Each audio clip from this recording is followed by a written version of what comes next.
Champigny, avec la vallée de l'Ève. J'ai toute ma jeunesse, du Pibou à... hein. J'ai été là pendant 20 ans, puis après, j'ai pris la poudre d'escorpette, comme dit l'autre, comme tout jeune. Mais ça ne m'empêchait pas, moi j'habitais Beauport, ça ne m'empêchait pas de... le week-end, j'étais pratiquement toujours arrivé là. Alors moi, je suis Christiane, je suis la 3e de la famille de 4 enfants.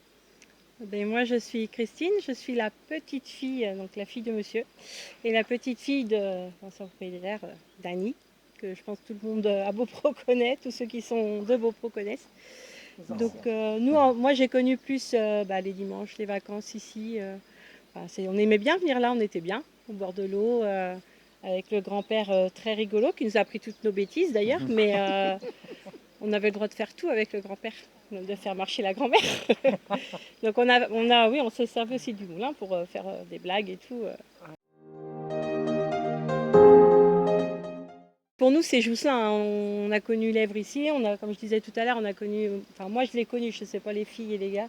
Moi je l'ai connu arriver au milieu de la passerelle, je l'ai vu une fois dans ma vie. On était obligé de sauter pour monter la passerelle. Ouais, je l'ai connu une fois, après c'est impressionnant de voir ça, parce que quelqu'un qui ne l'a pas vu, il ne peut pas croire que l'eau qui est là, elle a pu s'arriver jusqu'au milieu. Papa il se dépêchait, il y avait toujours un bateau là, alors il se dépêchait pour le pas qu'il s'en aille avec la crue. D'ailleurs il nous faisait peur, on le regardait du haut par derrière. Il le prenait puis il allait le mettre à l'abri par derrière. Alors il partait sur une rivière qui était déjà très haute avec beaucoup de courant. Alors c'était impressionnant, il va partir avec le bateau.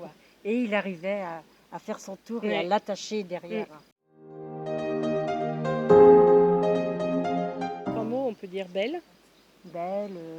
Moi je sais que c'est très calmant. Voilà, on entend la chaussée qui passe, reposant. Reposant. Reposant. Et riche. On peut aller à l'école ? Ah oui, quand tu m'as poussé dans l'eau. Nous allions à l'école, mes parents nous traversaient en bateau, sur la partie qui est basse là. Ouais. Et après on prenait un petit chemin qui nous faisait arriver face au Pinier. Et après on descendait à l'école publique. Et les hivers où on a pu connaître des températures quand même hyper négatives, la partie haute là était gelée, mais bien gelée parce que j'étais obligée de le casser avec une rame. Et le matin, quand on était assez prompt à se lever, c'était assez rigolo de voir les canards qui sortaient de leur abri de la nuit et puis qui se jetaient pour aller dans l'eau. Sauf qu'en arrivant, ils glissaient sur leur derrière. Franchement, c'était comique. Nous, ici, on a plein de souvenirs on voit des petits écureuils qui traversent. Les journées à réparer la chaussée aussi, entretien de la chaussée, tout ça. On venait tous. Et puis voilà, comme je disais tout à l'heure, plein de cachettes pour les œufs de Pâques, tout ça. Donc c'était des bons souvenirs pour les petits-enfants, c'était génial. Prendre le temps de découvrir l'Èvre et parce qu'elle est longue. Il y a sûrement d'autres endroits. Il y a d'autres endroits qui sont très bien. Que même nous, si on connaissait un peu le Marillet, on connaissait le Marillet. Pour avoir habité à Montrevoix une période, il y a Boirdy qui est sympa aussi, mais moi ça restera mon point, c'est ici. C'est normal, c'est notre attache. Mais à Boirdy, c'est très joli aussi. Mais, vous prenez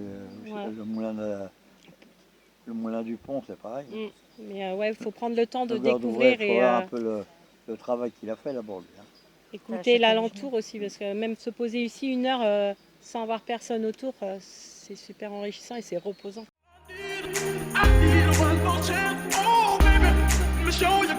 I need one more chance.